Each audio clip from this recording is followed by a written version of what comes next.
Hello and welcome to Beatrice Rambles for like some odd minutes and seconds. So I have one too many thoughts about Arcane that I need to talk about. And I don't know how to structure my thoughts yet, and so this is what this video is. I guess the first thought that I really wanted to go over was how non-League of Legends this game is.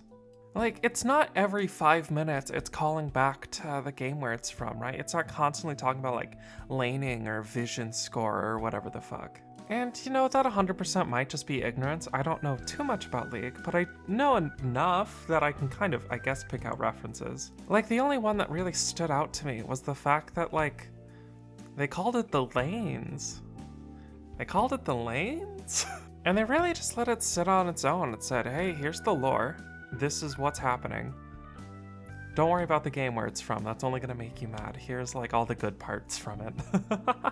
I think one of the strongest parts about Arcane is gonna be its character writing.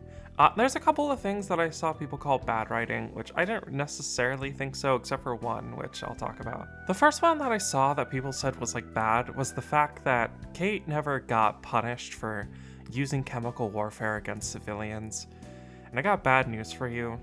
People in real life don't get punished for using chemical warfare against civilians, so I think the character who was handled the most poorly was definitely Vi. I think, you know, she was supposed to be this, like, good older sister, cares for her people, willing to, like, get her fists dirty to protect people, which was noble. But she later became misguided when she was offered a way to quote-unquote protect people, but that was by joining with her oppressors. That part, I think, is whatever, right? Okay, I can kind of see where that character arc was going, even if I don't necessarily agree. But when you decide to have sex with Ku Klux Kiraman in the cell where your sister just announced she was gonna kill herself, and you decide, no, perfect time, I can't keep defending you like this, girl. Jace going from the person to give Victor the dream of Hex Tech and then immediately be the one to realize its danger and attempt to stop Victor on the snowball that he created was really good. I really liked the storytelling between those two. I think it was done very well.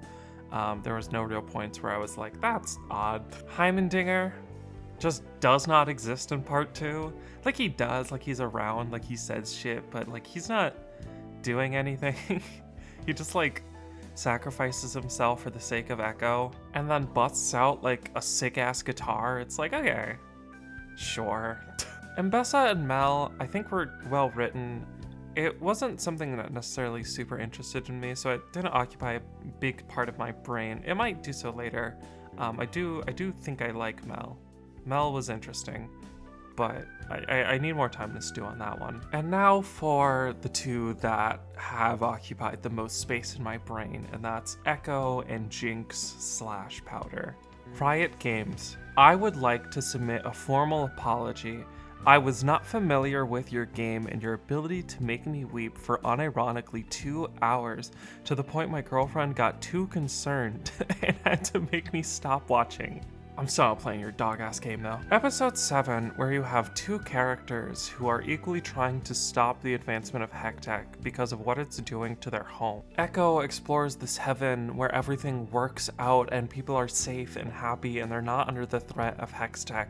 And the other, Jace, exploring hell and all of its consequences on the world and how it destroyed everyone's lives until this miserable hellscape. Jace pleading for the opportunity to go back to his timeline to put a stop to it, to put a stop to Victor, and Ekko struggling to want to leave, leaving behind the girl that he loves and the family that he has and all the people he's lost in his life, safe and happy. Oh my god, it's cinema. It's so glorious cinema.